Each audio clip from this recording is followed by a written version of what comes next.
जय हिंद दोस्तों। आइए आज हम बात करते हैं मैथ्स के उन क्वेश्चंस के बारे में जो हमेशा एसएससी जीडी बीएसएफ ट्रेडमेंस अक्सर पूछती है और जो टाइम टेकिंग होते हैं और आपकी नेगेटिव मार्किंग हो जाती है। तो आइए उसी नेगेटिव मार्किंग से बचने के लिए आज हम इस सीरीज का तीसरा पार्ट स्टार्ट करते हैं। तो चलिए बिना किसी देरी के, क्योंकि आपका टाइम आ चुका है पेपर का। ठीक है, तो आइए शुरू करते हैं हम अपना पहला क्वेश्चन। तो पहला क्वेश्चन है कि यदि 6 इंजीनियर एक काम को 5 दिनों में पूरा कर सकते हैं और 5 कुशल श्रमिक उसी काम को 7 दिनों में पूरा कर सकते हैं, तो उसी काम को 7 इंजीनियर और 4 कुशल श्रमिकों द्वारा पूरा करने में कितना समय लगेगा। देखो इसमें क्या करना है, आपको इंजीनियर दिया है, टाइम दिया है, श्रमिक दिया है, उसका टाइम दिया है। तो आपका टोटल पूछा है इन दोनों को कितना टाइम लगेगा, उनकी संख्या देगा। देखो आपको कितने 6 इंजीनियर हैं, ठीक है, 6 इंजीनियर और आपका 5 दिनों का टाइम लगेगा। ठीक है, इसके बाद 5 आपके श्रमिक हैं और उनको 7 दिनों का टाइम लगेगा। ठीक है, ये आपका लेबर लिखा देता हूँ मैं। ठीक है, इन दोनों में से आपका कट क्या रहा है, 5 काट दो तो आपका रेशो क्या आ जाएगा, इंजीनियर अपॉन लेबर बराबर। तो इंजीनियर का आ जाएगा 7 और ये आपका 6। ठीक है, अब देखो इंजीनियर आपके 7 है, लेबर आपका 6 है। इसकी वैल्यू आप या तो इसमें रख दीजिए या इसमें रख दीजिए, आपका एलसीएम टाइप का निकल आएगा, यानी टोटल एफिशिएंसी निकल आएगी कि इनकी कार्य क्षमता कितनी है। ठीक है, तो आपका इंजीनियर रखता हूं मैं, तो 7 की वैल्यू आपका इंजीनियर में रखो, 6 इंटू 7 इंटू 5। ठीक है, तो आपका इसको कर लो, तो 7×42 पंजे 210। ठीक है, 210 जी आपका टोटल वर्क हो गया।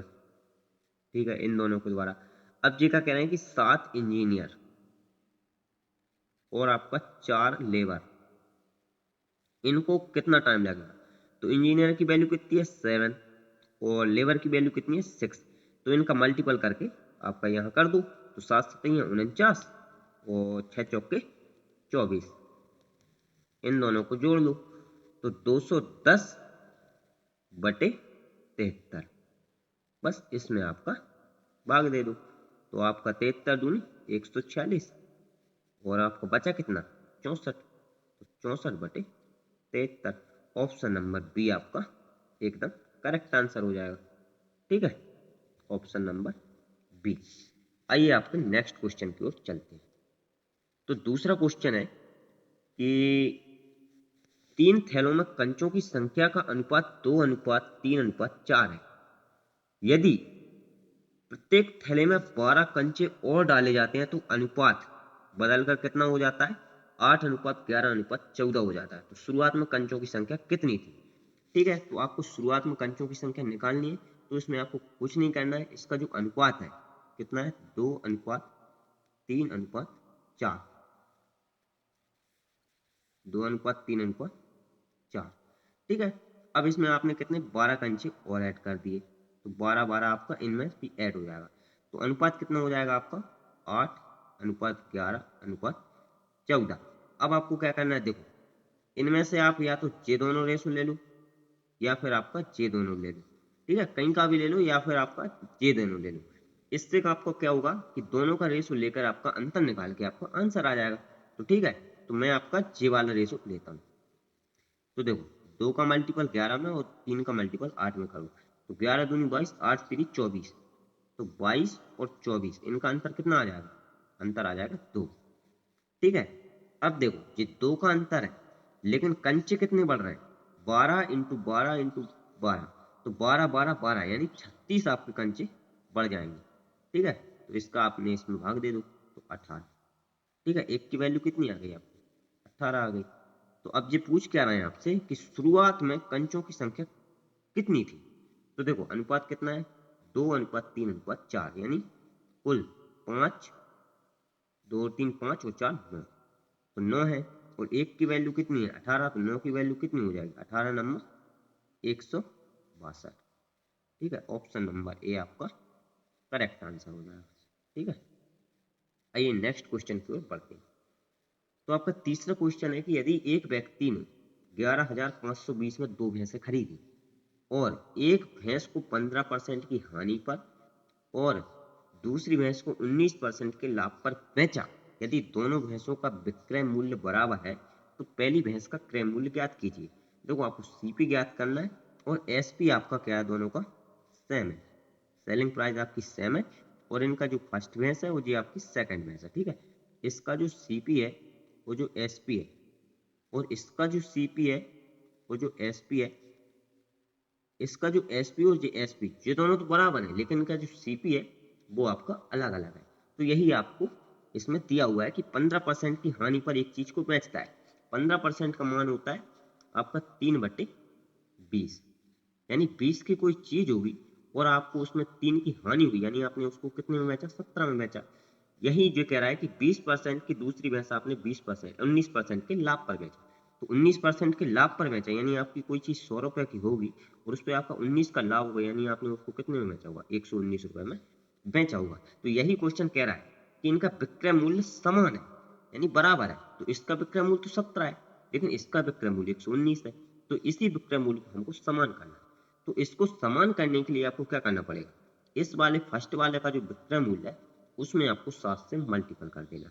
तो 17 सत्ते 119 और 7 दूनी 14, यानी 140 इसका सीपी था और आपने 119 में बेचा तो हानि हुई, और इसका 100 रुपए सीपी था और 119 में बेचा तो आपको लाभ हुआ। तो इनका विक्रय मूल्य तो समान हो गया। ये क्या कह रहे हैं, पहली भैंस का क्रय मूल्य कितना था, तो टोटल क्रय मूल्य कितना हो गया, इसने 100 में खरीदा और इसने 140 में खरीदा, यानी टोटल कितना हो गया, 240 हो गया। अब जी पूछ कितना रहा है, तो 140 की वैल्यू यानी पहले की वैल्यू पूछ रहे हैं, और आपको टोटल कितने में खरीदनी थी दोनों में से, तो 11,520 रुपए में, ठीक है। बस इनको काटा पीटी कर लो, आंसर आ जाएगा। 2 से काटो इसको 12 बार, 2 से काट दो इसको 7 बार, 12 से काट दो 12 अट्ठे 96, 12 नम्मा 108, बचे कितने 7, तो 12 छिंग 72, जीरो 960 इंटू 7 कर दो, आपका आंसर आ जाएगा। जीरो 7 छिंग 42 की 2, 9 7 63 और 4 67, यानी ऑप्शन नंबर आपका सी करेक्ट आंसर हो जाएगा। 6720 रुपए आंसर आपका करेक्ट हो जाएगा, ठीक है। यहाँ तक आपको कोई परेशानी हो रही हो तो प्लीज कमेंट करके जरूर बताइएगा। या तो आपको लिखावट में परेशानी होगी या आवाज में परेशानी होगी, बाकी कॉन्सेप्ट यही होगा। आप कहीं भी जाकर देख लीजिएगा, और ऐसे क्वेश्चन आपके अक्सर एसएससी जीडी, एमपी पुलिस और बीएसएफ और दिल्ली पुलिस ये जरूर पूछती है, क्योंकि ये टाइम टेकिंग क्वेश्चन होते हैं और आपको थोड़ा घुमाते हैं, ठीक है। तो आइए नेक्स्ट क्वेश्चन की ओर हम पढ़ते हैं। आइए चौथा क्वेश्चन देखते हैं कि 6% साधारण ब्याज की दर पर 4 वर्षों में देय राशि 26,160 रुपए के ऋण को चुकता करने के लिए आवश्यक वार्षिक किस्त क्या होगी। तो देखो इसमें क्या करना है आपको, जो आपकी 4 वर्ष है और 6% का ब्याज है। आप मान लीजिए कि 100 रुपए हैं आपके हैं, और जो 100 रुपए आपको 4 4 साल में चुकाने हैं, ठीक है। पेन नहीं चल रहा है, जी 100 मान लीजिए आप, एक और 100, एक और 100 और एक और 100, ठीक है। 4 वर्ष हो गए। अब जी क्या करें, 6% का ब्याज लग रहा है, पहले बार इसमें लगाओ आपका, तो इन तीनों को छोड़ देगा आपका, इन तीनों पे लगेगा, ठीक है। तो 6 का 3 साल का कितना हो जाएगा, 18%। अब इसका इस पे लगाओ ब्याज, तो अब इस पे लगा हुए तो ये 2 साल बचे, तो 2 साल का 6% कितना हो जाएगा, 12,000 रुपए। अब आपका ये बचा अकेला एक दूसरे साल का, तो इस पे 6 साल का एक वर्ष का बचेगा, तो इस पे लगा दो, कितना आ जाएगा 6%। और ये आखिरी साल है तो इसमें कुछ नहीं रहेगा। अब इन तीनों को जोड़ दो, तो इनका वैल्यू कितनी हो जाएगी, 100 यानी 400, और 18 और 18 36, यानी 436 हो जाएगा। और ये 436 की वैल्यू कितनी दी है आपको, 26,160 रुपए, ठीक है। तो एक की वैल्यू कितनी आ जाएगी, इसको इससे काट दो, यानी 60 हो जाएगी। तो आपको पूछा क्या है कि वार्षिक किस्त कितनी होगी, तो आपकी 100 है एक साल की, तो चार एक साल की कितनी हो जाएगी, 100 यानी 6,000 रुपए, ठीक है। यही आपका डी ऑप्शन करेक्ट हो जाएगा, ठीक है। तो वार्षिक किस्त एक साल में 6 देगा, फिर दूसरे साल 6 देगा, फिर 6 देगा, फिर 6 देगा, यानी 24,000 रुपए। उसके यदि वार्षिक डायरेक्ट ब्याज लगाते तो आपका ब्याज कितना घट जाएगा, कितना घट जाएगा, तो ऑप्शन नंबर आपका डी आंसर होगा, ठीक है। तो आपका किस्तों में फायदा होता है, ठीक है। पांचवा क्वेश्चन है आपका कि एक हीरे की कीमत उसके वजन के वर्ग के अनुक्रमानुपाती है। एक बार यह हीरा वजन के 4:3:3:1 के अनुपात में 4 टुकड़ों में टूट गया। जब टुकड़ों को बेचा गया तो व्यापारी को उस हीरे के एक नंग की कीमत से 63,000 रुपए कम मिली।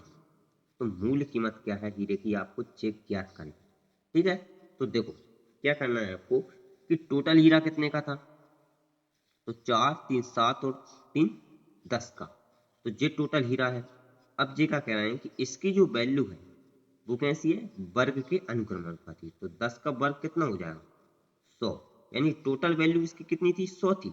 लेकिन टूटने के बाद ये कितनी बची, 4 का वर्ग प्लस 3 का वर्ग प्लस 2 का वर्ग प्लस 1 का वर्ग। यानी 4 चौके 16 और 3 16 और 3 का वर्ग 9, 25 और 4 29 और 1 30। यानी ये टोटल वैल्यू 30 बची टूटने के बाद। और लेकिन मूल वैल्यू कितनी थी, 100 थी।